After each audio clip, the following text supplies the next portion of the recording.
watched Blair Witch last night. Oh my God. Why? Oktoberfest. Okay, I saw it when I've seen it a couple times, obviously, over the many, many years. When I saw it, like, as a kid in the theater, thought it was straight up real, and, like, like, shat myself with fear. It's so funny to, like, grow up and look back at that because they're such an improv troupe. Right. Like, the acting is so, you know, really threads the line between naturalistic and just totally an improv troupe, you know? Yeah. And, like, you can see it now as an adult.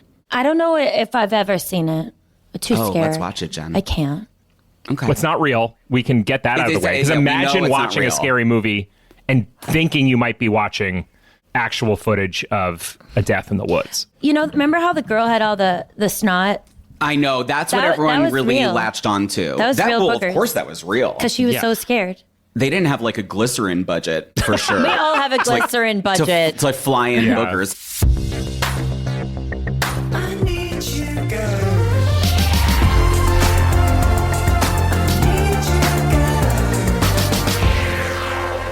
Gabe, I was thinking of you because I know you've only seen, at this point, one episode of Task. And that's okay. Correct. Yeah.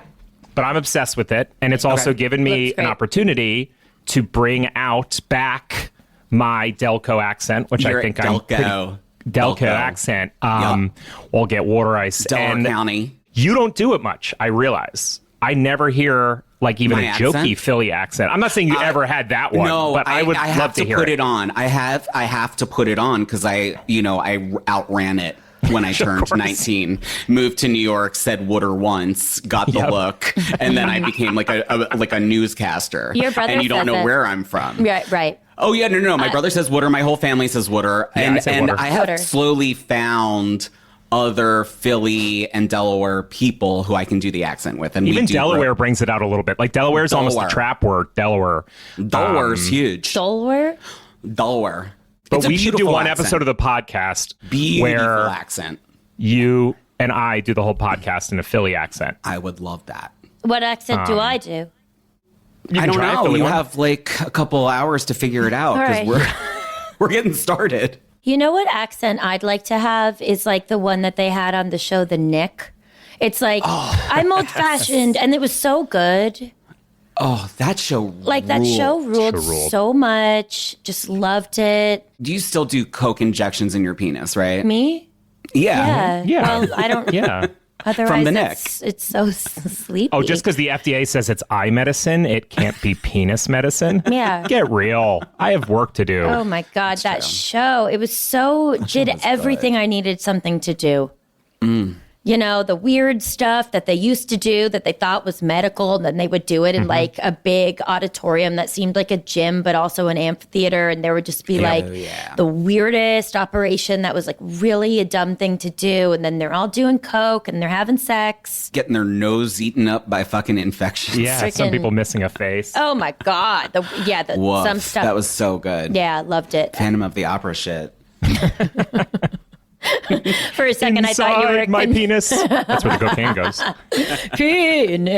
Penis. Right? That's the song? Yeah. Deep inside my penis. That's all. Christine, my penis. Yeah. The needle full of drugs is inside my cock. Yeah, exactly. Guys, there's other... This is when Sirius XM like actually eats its own poison pill and is like, we're done. We can't do any more podcasts, not even any of them. You owe Andrew Lloyd Webber personally 40,000 pounds from that these bit. three idiots get the wheel. Get them out of there. Excuse me, Mr. Stern. We're over. We're over. And that was We're over. Drink some water and get the heck out of here. Should I bring my I need you guys? I would love that. Okay. Yeah. I got a text from our friend Lang, and it was a Instagram story. What? No. Sure. No, an Instagram post. It looks like Mona Lisa Saperstein. It was, in fact, in the scene. Your character from Parks and Rec. From Parks and Rec. The character that I played, Great written by our friend Joe Mandy, where Mona Lisa is saying, money, please, and her father is like giving the money to her. But it was on the White House official Instagram. Like, this took me a second to be like, well, what is this? It was on the White House official Instagram, and under the image of me as Mona Lisa saying, money, please, it said illegal immigrants. And under Henry's character, Dr. Saperstein, it said, who's giving the money, it said Democrats. And I was like, oh my God. Like, oh my God. First of all, deeply upsetting on so many levels to make that type of a cruel joke, and then also to be the person that somehow has included that and it's used for, just absolutely evil means, but also to be like, what should I do? It's not like, Dean Cain or something like a celebrity that I don't have the same political beliefs as is doing that, and I can kind of, if I want to, decide to be like, hey man, because it's so scary. It's the White House. It's like to the be actual White House. That's psychotic. If you were me, and obviously you're not a Trump voter, you don't believe in what ICE is doing. I think we would all agree. And also, I think it wouldn't be hard to understand that that's where I'm coming from. I think what would you do? And what do you think I should do? Woof. It's so shitty, Jenny. I'm so really shitty. sorry. So fucking shitty. That's it's so fucking shitty. First of all, it's also like just humiliating that this is like the way the government does messaging is like, in like weird, corny memes. Your work was taken out of context by like a completely, sinister thing. Ordinary, like nice, normal, sane people cannot jump in there every second with these cuckoos. And that was my sort of feeling to you, is like, I know you don't use your social media. Yeah. I know that this has like been brought to your attention. And I think there are plenty of people involved in that project who are more willing to be like on social media and making statements and whatever, that you don't really like need to open the door to people who are MAGA on Instagram and like to write messages. I'm just like, that's all that would come here. I agree. I mean, first of all, like, this is a podcast. Shit, Gabe. This is not a play. Yeah, it's a podcast. No. Oh my God. You're not like playing Gabe. This is you. This is your life. I'm wearing so much makeup for no reason. I'm wearing a mask. I made pancakes this morning to put on my makeup because I'm not very good at it. Yeah. I got chocolate chips all over my head. Amelia Bedelia shit Max is doing. Okay. Baby corn? Yeah, exactly. Amelia Bedelia, talk about something that is I would love to dig does in. not fly right now. But anyway, it's like, you can never do Amelia Bedelia now. You couldn't do it in this environment. You can't even do anything anymore. You can't even feed a corn a little bottle of milk called baby corn. You can't even. They'll come for you. So one thing I was thinking was like, wait, the worst thing I think is this unconscious assumption that somehow I and probably everyone has been kind of bullied into, that it's like, there's only one place to respond to this and you have to do it right now. Otherwise you're not you, and you don't stand for what you stand for. So you need to weirdly like get into the diarrhea pit with these monsters and fight on their turf.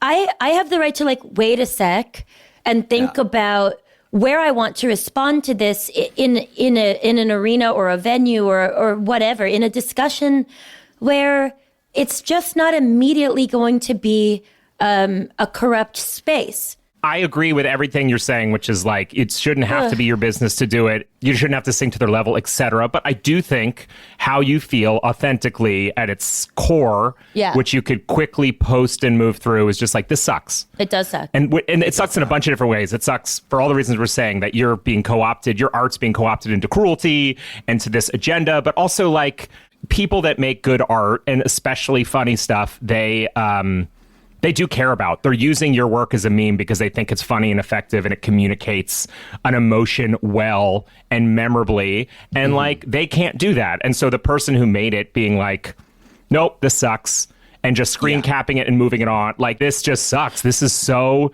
2011, someone's Tumblr account about how they're buying a condo and doing memes where they're like, that feeling when you lock in 2% mortgage rate. And then it's like a picture from The Office or whatever. Like, it stinks. It's so bad. It's so bad. Like, I just I don't feel that Instagram is the platform for me anymore. I did feel like at one time, but like for me to be like honestly saying anything that is an ongoing discussion or like a retort to something, like I actually think that what I would like to do is what I'm doing, which is like, you know, totally call me like a big like squirting douche, but to like put it into my creative work, which is this. Unfortunately, this is the squirting douche. This is your our art. podcast to be like, douche. Yeah. I would rather place like some very succinct truths, which is like, I fucking hate that. I think it sucks. I think those people aren't funny and that they're deeply cruel. And I would rather put that in a discussion where also it's like, I'm not reduced down to anything. In fact, like I'm in a 3-person about to become 4 when we have our wonderful guest come on. We talk about it and we also enjoy our lives and we place difficult things in like conversations. This is actually a good, like, I need you guys to include our guest with today. So when we're back from the break, we're going to get input from the wonderful Mr. Sean Hayes. Sean Hayes, one of our dadas. He's one of our dadas. We're going to ask Dad for help. So we'll be right back with Sean. I need you guys.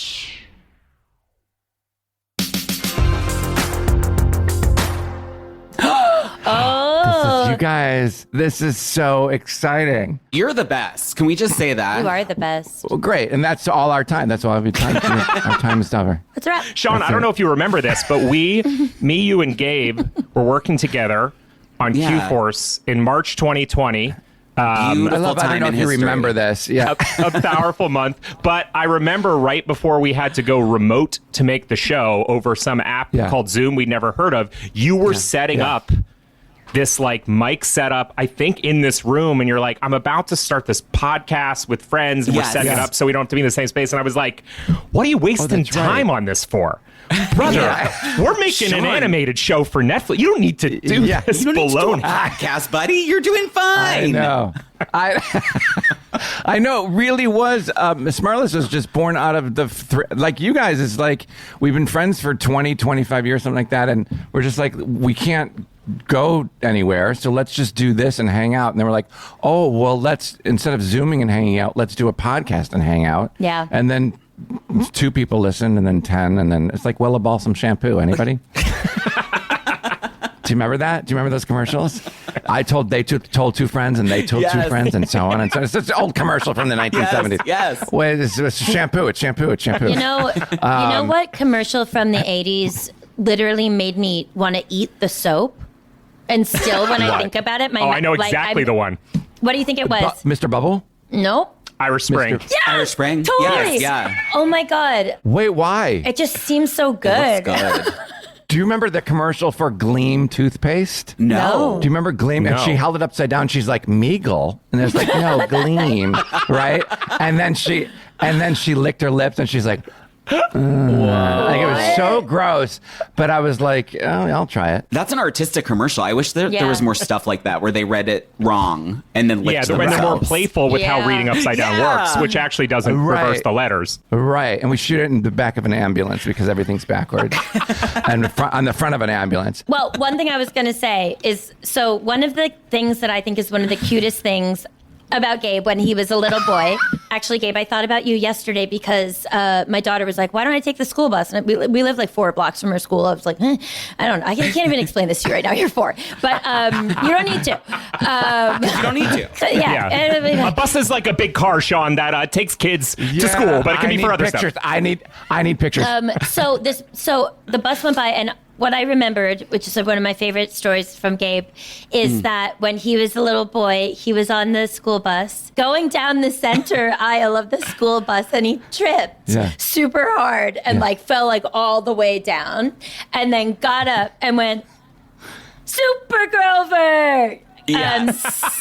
That was what I consider to be my first joke. Wait, yes. Super what? Oh, Super Grover. He had like Grover on Sesame Street had like had a cape. Yeah, Super Grover. And what it was I was sitting in my seat. The bus braked super hard and every other child was totally fine, but for some reason I like went flying like a rocket up the aisle, landed at the front of the bus. Everyone was looking at me like, is he okay? Yeah. I must have been like 5 and I had the wherewithal to be like Super Grover, and I that was like a real triumph for me as a comedian. Did people laugh? People laughed. Right. And I came home and I bragged about it. And it was your first joke. Okay. And the reason why this is not just me having like an ADHD flare up ruining the entire podcast is that one of my first jokes was about a commercial that I saw on TV, and I would go up to like adults for no reason and raise my hand and push my armpit out and go, raise your hand if you're sure. Sure. I remember that. I used to do shit like that all the time. It. Yeah, and I was like, everyone fucking loves me when I do that deodorant thing. I better like do this. I used to do a bit in high school where I would have a backpack on and I would open it just enough so that when I reached to the top of the stairs, I would on purpose trip on the top of the stairs and all my books would go flying everywhere. And people would think that was the funniest thing. So I was voted senior most likely to trip at graduation. Yay. So in the line of the 2,000 people graduating, I had people like, do it. I'm like, I think I'm going to do it. So I got up there and he goes, and they're like, Sean Hayes. And the dean hands me my diploma and I tripped and purpose. Everybody stood up and clapped. Oh my God. Oh. I love it. Yeah. Did you like take down the podium like when football players are practicing and they have to like run really hard into the thing? You know what I mean? Yeah, exactly. Yeah. Like they sideswipe it, kind of spear it off the top of the thing is what you're thinking of. Take that podium out and the principal. Yeah, I was basically the podium. Have you guys ever seen those videos where like, I think it's a thing more in the South where there's a day in like Pee Wee football where the kids go up against their parents and they're just for tackling. Really? It's like kind of like a tradition. Moms only, so the right? Mostly moms, yeah. There are some dads, but it's the kids are in full pads, so they're like absolutely cushioned, like sumo at a climbing gym style. They look like comically, and then like it's just Michelin parents, Man. Exactly, and the parents just themselves just smoke their kids, like so. It's just their kid running and they run, and they explode, but like nobody gets hurt, and you just can sense the like catharsis and relief. That feels so good. In being like the mom of a 12-year-old boy, just absolutely laying him flat in the ground. Wait, that is genius. I thought you were going was that the kids were going to do it, that the parents were all wrapped up and the kids get to tackle the parents. You would think all the kids have it in their head that they're like, I'm going to be the one that can take my own dad down. Like I'm actually like, I do football, he's an old man, and then every single one gets smoked by the parents because they're huge, you know? Jenny, I feel like we should get Sean's input on your conundrum this week. I don't know if you heard some of it as you were coming in, Sean. I just heard the tail end. Here was my conundrum. It was a fresh I need you guys, meaning I asked them for help with something, which was that did you have your period? Well, it's due on Saturday. Did you say I got my period? Oh, well, yeah. What do I do? I thought you needed help with tampon. Like, what do you do? Yeah. What would you guys do? Cup? Yeah. No, sorry, go ahead. Diva cup. Yesterday, the White House official Instagram, which I am not aware of, weirdly don't follow, and I don't use my Instagram at all. It is like my Instagram still, but 3 years ago, I was like, I actually can't interact with this at all. It's bad for me. I know I need to have it for like when I have a stand-up show or a podcast or a book coming out or I wear a dress that someone was like, you can wear this, but you better post it if you wear it. Like that kind of thing. Right. Whatever. Yesterday, the White House posted a meme that is like Mona Lisa Saperstein from Parks and Recreation, a show that I was on. I played Mona Lisa, and it's me and Henry Winkler. He played my dad, and it was like my character is saying like money please, and he's like giving her the money. But underneath the image of me saying money please, a moving image, it said illegal immigrants being like money please, and then under Henry it said Democrats, and I was like, good. Wow. I sort of felt like Maurice Chevalier singing for the Nazis or whatever, but I didn't do this. Sure, yeah, right. Deep cut. Anyone know what that is if they don't know my family? It's actually my 2025 most played on Apple Music. I love the movie Gigi. That specific concert. Well, you know what to do, which is nothing. You don't do anything. That's how you just let it. You just let it go, and I know because you feel when you're the person that the thing that is being exploited for whatever, for a missed message or whatever, and you're the kind of face of it, you can't help but internalize how personal it makes you feel. Yeah. But know that everybody on the outside understands that this is unfortunately the norm and it has nothing to do with you. You were just a pawn in their messaging. And I think even Republicans, even Democrats, I think everybody goes, oh, it has nothing to do with Jenny or oh, for sure. Henry, right? But Henry. But I know it's weird. No, I'm just kidding. What- the did you say nicest that? man in the world. The nicest. Oh, God, I love him. Genuinely, I love him. But what do you feel about the pressure? Like for me, I was like, oh, I shouldn't respond to this, first of all, because the trap will work. Like they have like a million traps to just suck in anyone for attention so that we're not thinking about voting rights or whatever. But measles. Right. Yeah. Can you believe measles, you guys? Yeah. Measles. Jesus Christ. The marvelous Mrs. Measles. The marvelous. Yeah, that's what Cheryl Hines calls herself. Damn. Yeah, that's what Cheryl Hines is called Measles. now. But isn't it kind of amazing? There are people in the world and this country that have the time to write nasty things, and B, the inclination to write nasty things. God. I mean, don't you have? Isn't your day busy? Like, don't you have to work or like? And then what does it do for you to just write these bad things? So like, got him. And then they go on. I don't know. It's just it's I've weird. never written anything bad on anything about anybody because I mean, just give it. Take a sip from the fountain. You're gonna want to. you get thirsty for Big more. Ladina cup full. Yeah. Exactly. Anyway, It's like popcorn. You're not just having one. I always imagine they are busy, but at jobs that are. I feel like there's a lot of jobs where you got a lot of downtime, and I is feel for like damn sure. your boss is mean to you. A customer sucks. Go on there, get a little endorphin hit by writing something mean anonymously. It's. I think Sean's advice is the right to just let it. Don't. This is it. And let it metabolize through. And outside of social media, there's also like the weird, like dorky second wave of like, you would get like Parks and Rec star Jenny Slate tells White House, you suck, or whatever. It's just such a dorky next thing. It's just like, everyone fucking grow up. They call me a star?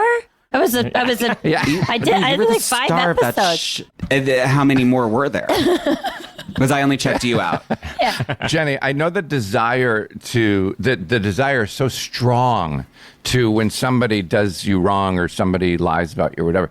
There is this incident in my life where this one thing happened and it got blown out of proportion, and this one person completely, totally just lied about me. No. And and it kind of grew and grew. And all you want to do is show the receipts of like, I have this email and I have this correspondence and I have this that would destroy this person's life, in the sense that they would just have egg on their face. They're like, everything you just said is completely not right. But on the great advice of my lawyer and my publicist and friends and family, they're like, don't do anything. Yeah. I'm like, but what they did was wrong. That's not right. That's not right to just go ahead and lie.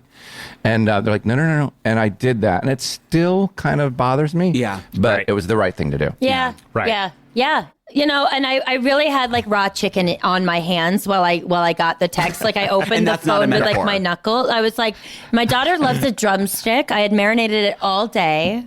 I would have never guessed. Oh my God. Yeah. She loves a drumstick. She's one like drumstick? freaking King Arthur. She just. Yes. I made her these gorgeous marinated drumsticks. Did you eat them as well? I did, and I felt great about them. So did my husband. But I had made a bisque that while we were recording our podcast actually yesterday, I guess maybe it sat on the stove at room temp a little too long, and then I reheated it, and I mostly had that for dinner. Yeah. Yeah. And like when I say, how do I put this? I had diarrhea all night. Sure. So to As a speak. French Stop saying, speaking in code. So to speak. Stop speaking in code. So to speak, like translate that how you will. My husband was also ill to the point where this morning I was like, hey, and he was like, Jenny, last night apparently he Googled, what is heart attack? No. Because he had such bad like heartburn and gas. From the brisket? No, it was a bisque. It was a bisque.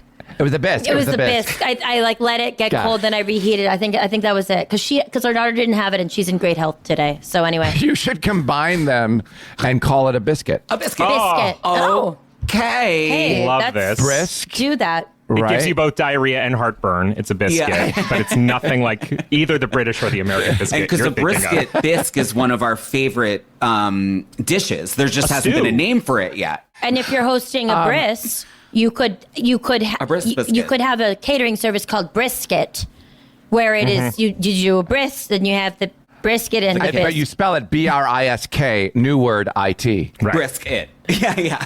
and, you go, And then we Brisket. get let's we get brisket, some. and then you chop off the top of the baby's penis. I need you guys.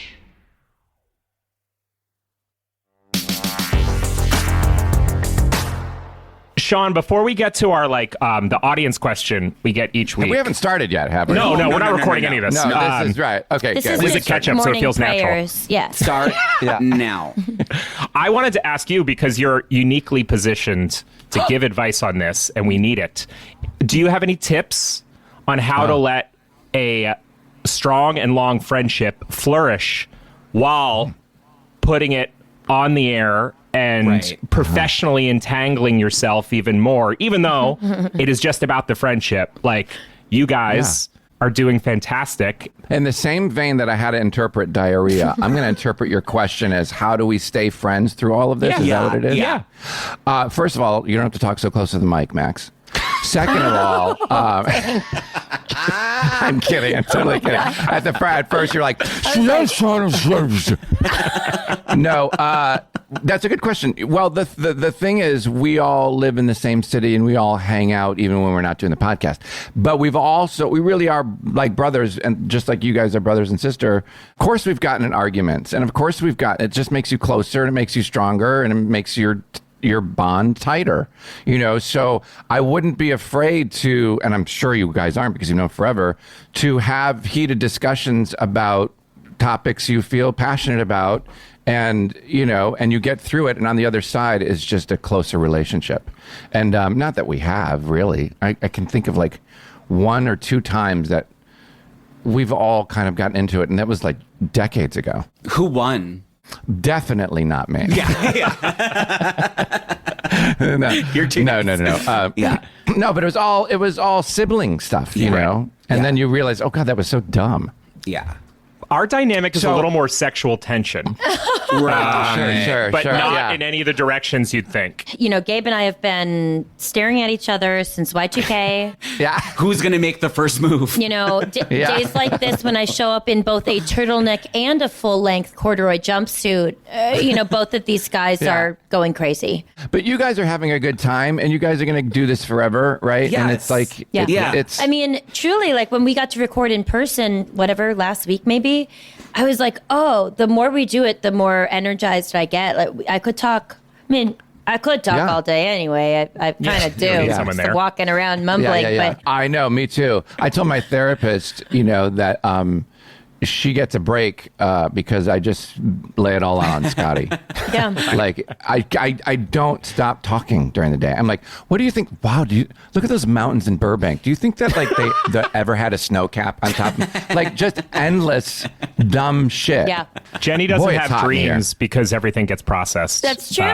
While she's awake. There's nothing left. That's funny. That's true. That's what my therapist told me. Is the reason why my dreams are so boring. Like the other night, I had a dream that I was taking the SATs and I was waiting for my result. The reason why it's so boring, or I'm waiting for a sandwich, or just stuff like that, is that So you dream in black space. I just process so much during the day that when it's time for me to go to bed, it's like my psyche can't even think of anything. So it's just like, SAT. Jenny used to fall asleep in cars pointing at herself. It was such a weird, what does that mean? Like a weird rigor mortis, but also just such like a weird actor. That's like a baby finger thing. I'm unplugging, but I'm still here. But yeah, it just was fully. What does that mean? I have no idea. Driving? We were in a van on the way to do an improv show somewhere in college. Many times, but that was probably when I started screaming about it. Oh my God. Yeah. Yeah. So good. If I recline really even funny. 5 degrees, I'm out. No one sleeps. Oh, really? No one falls asleep faster than me. It's crazy. What about you, Max? I have to be put down like Louder. a wild horse. Yeah, you gotta get tranked, right? Okay. Yeah, I'm Ambien and all sorts. For real? Of Yeah. Oh, that's for good, 15 though. years. It's great. Wow. Yeah. And you think you still need it, Ambien?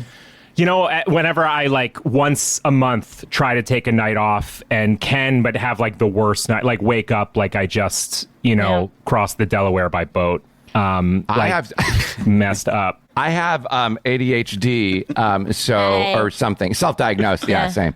And so if the second I watch a movie or TV show, I'm out in 2 minutes. Because I have to focus on something. But then if I take that nap, I'm up, I can watch the whole thing. But it's just the initial, or reading a book, I'm one paragraph, I'm out. We should take our voicemail, right? We have an audience question, and Sean, we would love people ask us for advice because we have everything together figured out in life. Yeah, and we're sages. I was going to call and leave a message. You should. You should. I know. Please do. I should. Yeah.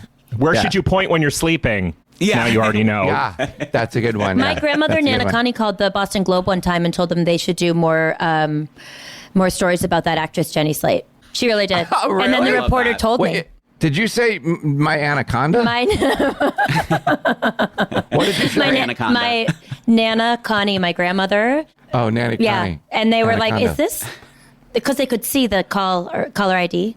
I love that. That's funny. And it says Jenny's Nana is what Constance her color ID Wilson. said. Yeah. Okay. Let's listen to this question from a listener. Hi, I just saw your post on Instagram, and here's my question. Is there any amount of nose picking that is acceptable in some kind of etiquette idea of etiquette? I live in Colorado, and almost everyone here picks their nose because it is so dry, and you always have stuff going on. And then it's also an anxiety thing, and everybody's anxious. And I would rather someone pick their nose than do other bad things that come from anxiety. But when I see people really going at it or cranking up their elbow, it really bugs me, and I cannot tolerate it. And there's all kinds of things around that, what do you do with what you get out of it, out of your nose.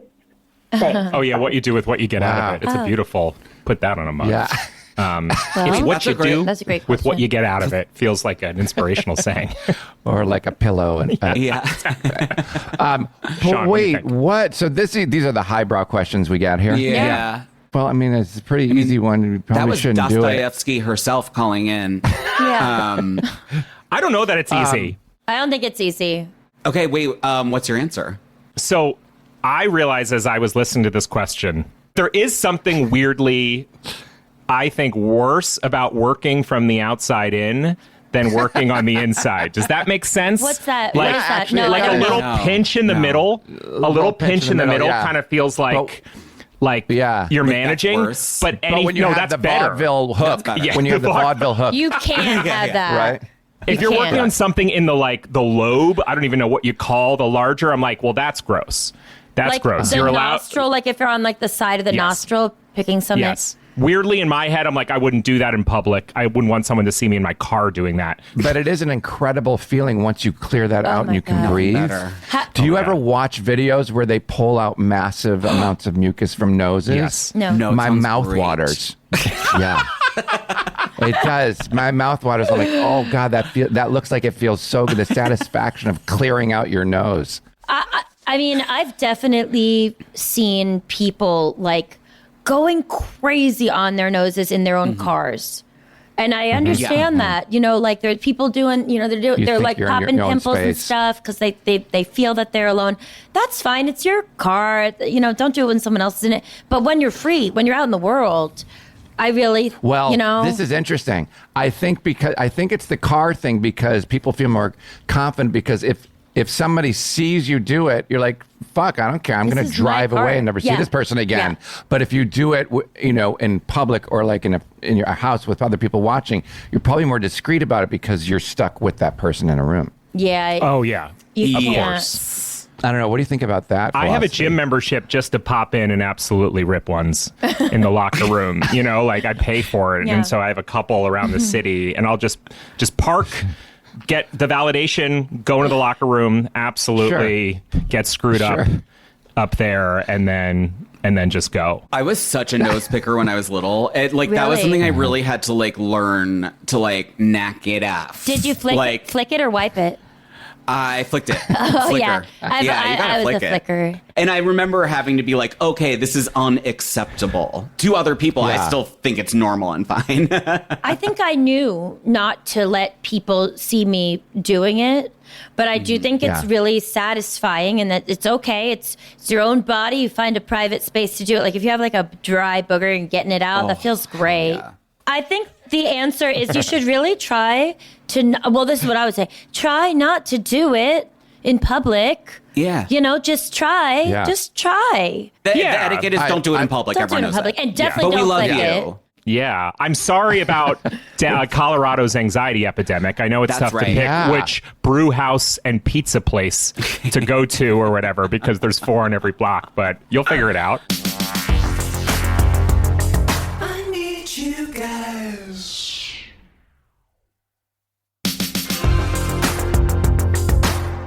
I saw the promo clip for I Need You Guys.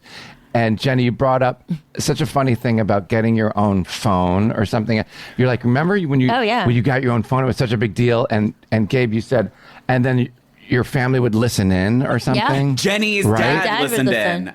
Yes. All the time, right? Yeah. My mom would do that too. I remember that as a kid, like the landlines. And one time I went down to the basement and I called some gay chat group line, remember those from the 1980s? Singles are waiting to party on the landline. That's right. Yeah. And you're like, I'll try it. And I thought it was being real discreet. And then my mom got it was like $3 a minute or something. Oh.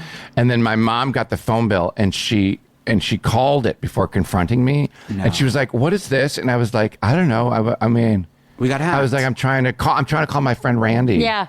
And I must have dialed the wrong number. And she was like, you dialed it 5 times for an hour, but you could never get away with anything on a landline. No. God, ever. No. Well, before caller ID, you could definitely prank call. You could do that. Yeah, star 67 or whatever. Yeah. Oh, that's right. You could block your number, right? Block your number so you could get away with anything. Can't you do that on cell phones now? I don't know. I think so. I mean, there was a time when... asking for a friend. Yeah. My friend Randy wants to know. Randy needs to know if he can block. Yeah. Because he likes to party on the phone. Weirdly, Jenny's phone rings with a blocked number. The number we knew about that we would call it if we were like, there was a payphone somewhere and you could only listen to 90 seconds before it made you pay. 1-800-RED-TITS. And what? I don't know who knew that, but it's also, why is that a combo? Red? Why not red nips? Why are the full titties all red? They're all red. The whole thing is red. The whole thing, they're red. They're bright red. They're the same. There's no change in tone. It's just an absolutely fire engine red. Is red. I once got a $750 AOL bill because I thought I had, and my parents were like, why do we have a $750 charge? And it was because we had a second line that I quietly co-opted for AOL. But I didn't know that the 40 free hours had run out or whatever, because we would get those discs in the mail. Yeah. And truly, it was because I would leave my computer on overnight to download like a .gif of like Tiffany Amber Thiessen, like sitting on the hood of a Porsche, but it took 15 hours for like a half a megabyte file and cost my parents $800. Sorry, Mom. By the way, before we go, if you're looking for affordable plans for anything, SmartLess Mobile is $10 a month for 10 gigabytes. You're kidding. Thank you guys. What a pleasure to be on your show. Such a pro. This was Sean, thank you for coming on our show. It was so good to see you. I miss you. You too. I love you guys. I miss you too. Oh, come on. Thanks. You so guys much. are genius. I love this so much. Oh, we do too. We're so love happy you. to be doing it. Okay, bye. Bye. What an angel. That was so I fun. love Sean Hayes. He is Me one too. of the greats. Boy, I think that's the living room the room he was setting up in at the beginning of the pandemic. He Great did. bookshelf, great setup. Beautiful bookshelf. He also had a sort of a kitchen island Right. moment too for table reads, where you could see like a living room behind him. You're right. I don't know. I would suspect that you guys feel this, but like there are moments in like I don't feel that it's normal to be able to talk to Sean Hayes, like I know. like Yeah. I like know. to be like, oh yeah, like look into my future and be like, yeah, I get to talk to one of the funniest people on TV. Yes. And he knows my name and in fact Yeah. has like helped me have a podcast. That just was like kind of blowing my mind. And I didn't want to say it to him because I felt like I would start crying. So I'll just Right. tag it on the end here. But it's just like, remember that like episode of Will and Grace where it was like the real Cher? Of course. Oh my God. Like I just remember Well, he had being the doll. like, Yeah. he's Holy like a shit. gold medalist of comedy. Jenny, that is crazy. Okay, so Daniel and I, my husband and I, we've rewatched the old Will and Grace many times over our 10-year marriage. So and he always makes fun of me because while we're watching it, I will mumble under my breath, Olympic level. Oh my God. Olympic level. Whenever Sean lands a joke, it's just like It's crazy. the writing is hard to say. That character is like hard to play. And then he was doing like backflips and all this Oksana physical Bayul. stuff. Absolutely crazy. Like sometimes, like the first time I went to like a table read for a show and was like, oh, you like, I didn't really know what it was. Like so if you don't know, like if you're on TV, there used to be a time, they don't really do it a lot now, but it used to be, especially on like a sitcom, but also animated stuff. Before they would film or record, you would all sit around like a table and everybody would like perform the script and like for the executives, and you would like really want people to laugh and like see if it works. And it was kind of a lot of pressure. And it was really important. And anyway, the first time I did one, the thing I thought, and it was a successful table read, on my way out, I was like, oh my God, the people that got to see Sean Hayes and Megan Mullally do table reads must have like been crying. Like they must have like known that they were like a part of something. One story I meant to tell earlier, just to wrap it up, to let you know where I am as we head off into our days, is that you mentioned, we were sadly talking about ice. You mentioned Dean Cain, Jenny. Yeah. And a month ago, I was looking at my phone and I said to my wife, oh, wow, Trader Vic's is reopening in West Hollywood. And she's like, what's Trader Vic's? And I love like tiki cocktails and love kind of like LA divey spots. And so I started explaining to her, I was like, well, it was kind of this like, now there's a lot of them, but there was sort of this hot spot in like, I think the 50s, 60s. And it was like, Dean Martin and his crew would be there. And it was sort of like, Dean Martin's hang, but I accidentally said Dean Cain. Right. So she was like, I'm excited about Trader Vic's. She's like, what's Trader Vic's? I was like, it's this sort of like tiki lounge, where Dean Cain used to hang out. And it was kind of like Dean Cain's crew. But she, and to her credit, was just like, oh, cool. Yeah. As if I would be like pretty excited about a restaurant where Dean Cain used to hang out. Yeah. Reopening, famously his crew of lounge lizards. Oh, the coolest. Yeah, the coolest. And coming up next, Dean Cain will be batching up some tiki drinks. Riding in here on a big old lounge lizard. He's sitting on one of the big Stegosaurus spikes. This was fabulous, you guys. I love you. It really Love you was. so much. Gosh, I love you guys so much. And is there anything cool you're going to do before you see us all next? I'm going to send the White House some memes.